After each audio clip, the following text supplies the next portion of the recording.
Vamos a mostrar algunas imágenes. Acá le quiero agradecer a Diego Pineda, que fue fellow nuestro y que colaboró con el capítulo de Plexo, que ahora está en Colombia.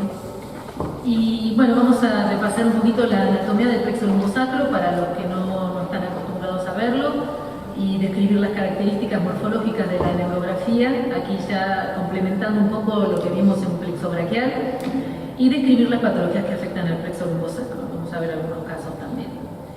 Bueno, aquí por ejemplo tenemos una secuencia en ponderación T1, donde podemos ver las raíces preganglionares, el ganglio anexo a la raíz dorsal, la raíz L2, aquí vemos L3, L4, y aquí vemos L5. Esto es vaso, ilíaco. Y el plexo lumbosacro está formado por las raíces ventrales también, de L2 a L5. Luego, entre L4, L5 y S1 se forma el tronco lumbosacro y de allí el ciático. Esta, por ejemplo, es una secuencia que es bastante antigua, pero es una secuencia de difusión, donde lo único que nos permite ver es que hay plexo. No es para hacer diagnóstico, sino para ponderar. Esto está bueno para los que tienen 1.5, usar el IR, usar una secuencia de difusión. Y esta es una secuencia ponderada en T2, donde vemos L5, S1, S2 y S3, que luego van a formar el nervio pudendo, que es un estudio que a nosotros nos piden mucho. Y ahí es muy interesante utilizar, lo comento porque creo que no traje ningún caso, pero utilizar el IR con contraste, porque es muy difícil diferenciar el paquete pudendo, el nervio de los vasos, y ver si hay patología o no.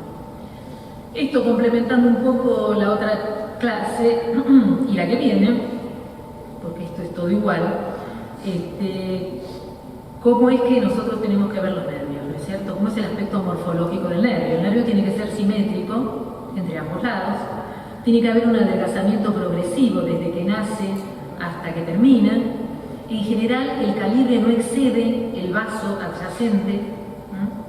Tiene un patrón que se lo llama fascicular, porque está formado por los fascículos. Entonces, cuando no es fascicular, decimos pérdida del patrón fascicular, cuando lo vamos a informar. ¿Cómo va a ser la señal? Bueno, vamos a ver cómo va a ser la señal en los fascículos, en el epineuro, en el tejido graso y en el ganglio anexo a la raíz dorsal. En T1, los fascículos van a ser isointensos. Me paso a la otra. En T2 va a ser de intermedio a hiperintenso al músculo, con supresión grasa también, y lo mismo con secuencias saturadas de P. Se utilizarán secuencias de P, por ejemplo, en un 1.5. Y no tienen refuerzo. El epineuro suele ser hipointenso en todas las secuencias. Fíjense, es hipointenso en todas las secuencias. Y tampoco tiene realce, nunca. El tejido graso va a ser hiperintenso en T1, hiperintenso en T2 e hipointenso en la secuencia con supresión grasa. Y el ganglio anexo a la raíz dorsal va a ser isointenso al nervio en ponderación T1, tenuemente hiperintenso al nervio. Fíjense, respecto del nervio va a ser más hiperintenso el ganglio anexo, va a seguir siendo hiperintenso y va a tener un relleno microvascular periférico. O sea que cuando nosotros inyectamos gadolinio, lo único que va a realzar normalmente es el ganglio anexo a la raíz dorsal, nada más. Ni preganglionar ni postganglionar debiera haber realce de nervios. Y aquí lo mismo, ¿qué patologías tenemos? Pero en nervios, en plexo lumbosacro. Bueno, en un lugar donde puede ser frecuente, o sea, todo lo que es plexo lumbosacro es como un complemento de todo lo que nosotros vemos en columna cuando la columna no nos alcanza a hacer el diagnóstico o uno intuye, como por ejemplo en este caso en una cirugía de columna fallida, donde uno ve que el tornillo está mal posicionado. Entonces uno dice, bueno, seguramente está afectando a la raíz, ¿es cierto? Entonces, con la neurografía podemos ver cómo está afectando a la raíz. Acá vemos el nervio femoral, cómo está grueso, Y aquí vemos en este caso a la raíz L5, como está gruesa respecto del lado contralateral. En este caso es un paciente que había tenido un accidente automovilístico con una lesión importante en la pelvis. Bueno, aquí vemos en secuencias convencionales que tiene un hematoma, pero fíjense en esta secuencia que es una secuencia de difusión, vemos el engrosamiento de lo que sería L5 y S1, L5 sobre todo, pero también acá el tronco lumbosacro, ya formando un neuroma postraumático, que esto en la columna difícilmente lo vamos a ver, ¿no? Porque en general no llega hasta acá. Bueno, este es un caso de una cirugía de próstata, donde en la cirugía de próstata, bueno, algunas son por cistoscopía, entonces esas son las que más cuidado hay que tener. Entonces en este caso, aquí vemos el nervio pudendo en una reconstrucción, vemos la pérdida del patrón fascicular, fíjense cómo debiera ser el nervio pudendo, ¿no? Arriba, fíjense aquí cómo se ve en este plano parasagital. Aquí es una reconstrucción de una secuencia ilíaca ponderada entre 2. Aquí vemos el pudendo del lado sano y aquí vemos el pudendo patológico, donde también se veían los cambios denervatorios en el músculo sacrococcigio, si lo comparamos con el otro, y en el elevador del ano, si lo comparamos con el otro, la pérdida del trofismo, el aplanamiento, pero sobre todo el neuroma sobre el nervio pudendo. Son pacientes que vienen con neuralgia de pudendo y que cuesta muchas veces encontrarles la causa. Bueno, en este caso, si bien uno en una resonancia de columna o de pelvis o un poquito más arriba, de sacroiliacas, podríamos ver esta gran masa, es difícil decirle al cirujano si hay invasión de fibras o no. ¿No es cierto? Esta es una secuencia ponderada en T2, aquí en una secuencia también ponderada en T2, pero aquí, en esta secuencia neurográfica, podemos ver que la raíz L5 está totalmente comprometida por el tumor.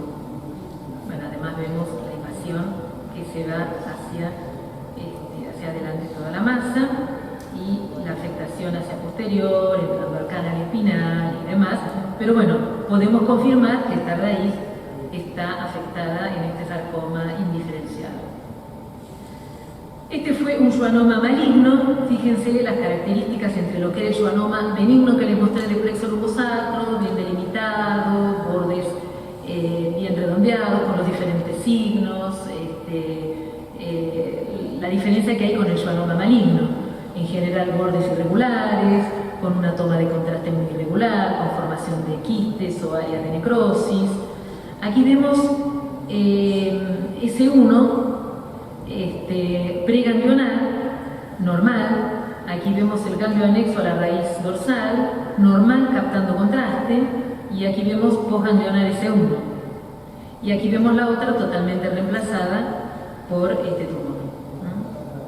Más centrado sobre el tumor, los bordes irregulares, más de 5 centímetros, con todas las características de malignidad de un schwannoma.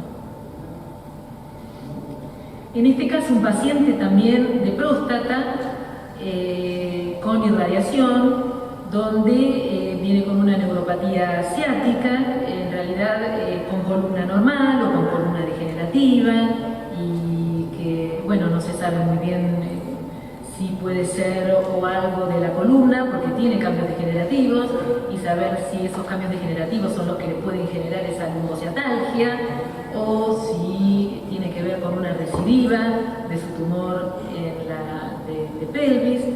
Bueno, aquí vemos en este caso el nervio ciático con cambios en la señal, está hiperintenso, en ponderación T2.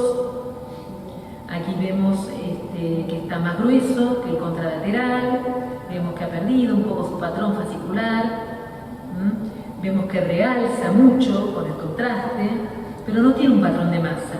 Igual nos da la duda, es una infiltración perineural, los carcinomas hacen infiltración perineural, pleural, los vemos. Entonces, bueno, de todas maneras, al no tener un patrón de masa, al no tener otro hallazgo en la pelvis, entonces nos hace pensar que esto es una lesión por radiación. El paciente viene a los 6 meses y seguimos viendo los mismos hallazgos. Sigue captando el contraste, esto es común que sigan captando el contraste. Vemos al nervio ciático y vemos aquí cómo no hay un patrón de masa, hay un patrón de captación de radiación, de contraste, pero no hay patología tumoral. Bueno, la neurofibromatosis con sus múltiples neurofibromas, nosotros le hacemos una resonancia corporal total anual a los pacientes con neurofibromatosis tipo 1, a todas las neurofibromatosis, a la schwannomatosis también, pero sobre todo las tipo 1 porque entre un 8 a 12% de malignidad ocurre en estos neurofibromas. Entonces, si nos encontramos que alguna de estas lesiones tiene características de malignidad, entonces ya o nos enfocamos a esa lesión o le pedimos un PET o vamos directamente a la biopsia. Acá solamente, bueno, se ven neurofibromas superficiales y todos estos neurofibromas profundos característicos, ¿no? Con sus características de neurofibromas en todo el plexo lumbosacro y bueno, nervio ciático y sus ramos. Lo importante de este caso yo creo que es poder detectar. A este paciente le hicimos de una sola pierna porque de la otra pierna estaba amputada, porque había tenido un neurofibroma maligno. Entonces, la búsqueda de los neurofibromas malignos y la importancia de ellos. Y en las poliradiculopatías lo mismo. La diabetes es la más común en el adulto y suele ser una poliradiculoneuropatía, no afecta una sola raíz. Este es un paciente que tiene una melalgia parestésica. En la melalgia parestésica, que es un adormecimiento de la región anterolateral del muslo, el electromiograma suele dar negativo, entonces para ellos es, bueno, diabetes, electromiograma negativo con melalgia parestésica, el paciente diabético en general ya cierra, digamos, pero si uno le puede aportar más datos, es como que pues, están pensando, bueno, ¿será solo la diabetes? ¿Será que además tiene otra cosa? O, bueno, entonces en este caso veíamos, acá la flecha está mostrando el nervio femoral, pero también está mostrando el fémoro cutáneo lateral. Fíjense que del otro lado no lo vemos, o sea que el fémoro cutáneo lateral está justificando la melalgia parestésica, pero también tenía el femoral y no tenía clínica de femoral, y también está mostrando un engrosamiento de L5 del lado contralateral, que tampoco tenía sintomatología hasta ese momento, y también vemos el edema en los músculos paravertebrales, por lo tanto está afectando raíces dorsales.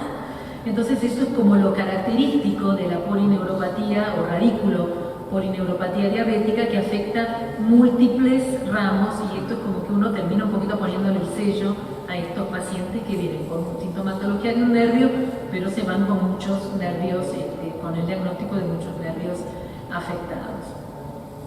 Y esto fue una plexopatía secundaria enfermedad de pequeños vasos en una mujer que había tenido una fractura de cadera y una fractura de pelvis, y había sido operada. Entonces en realidad no se sabía si podía ser por una secuela de su fractura, cuál sería la causa. Bueno, le hicieron una biopsia de nervio periférico y en realidad no tuvo nada que ver con su trauma antiguo, por otra parte, y tenía engrosamiento de L5 difuso y fue una plexitis secundaria a pequeño vaso. No era diabética. Bueno, en el Guillain-Barré en general no da tiempo a hacer nada, es un cuadro muy agudo, el paciente en general va a internarse directamente. A veces hay casos o hay cuadros que no son tan característicos y da tiempo como para hacer algún estudio. Esto es una resonancia de columna convencional, donde se ve el engrosamiento de las raíces anteriores. En este caso era una variante ATUSAM, ¿no? de raíces anteriores, engrosadas y con realce, pero muchas veces puede afectar el plexo. En este caso no lo puse porque este chico tenía afectado, pero el plexo braquial. Y la otra variante es la desmielinizante, pero la crónica idiopática, que es la más común del adulto, que era lo que les comentaba y que vimos en plexo braquial. También estos pacientes, si tienen como esta morfología que ven acá, ¿no? Como si fueran placas, ¿no? Como si fueran placas de desmielinización, ¿no es cierto? Muchas veces se ve así, ¿no? Y bueno, hay un engrosamiento difuso, hiperseñal. A veces los pacientes no tienen una clínica muy nutrida y sin embargo nos encontramos con este patrón que es muy característico, ¿no? Entonces, bueno, como conclusión, las secuencias neurográficas han optimizado el diagnóstico en pacientes con clínica lumbaro-pelviana, o sea que nos permite ayudar a nuestros estudios ya sea de pelvis y de columna lumbosacra, y vuelve a ser un método complementario para los neurólogos que hacen neuromuscular, que solamente se basaban en la PL y en los estudios electromiográficos. Y bueno, es un método recomendado para la patología exéptica.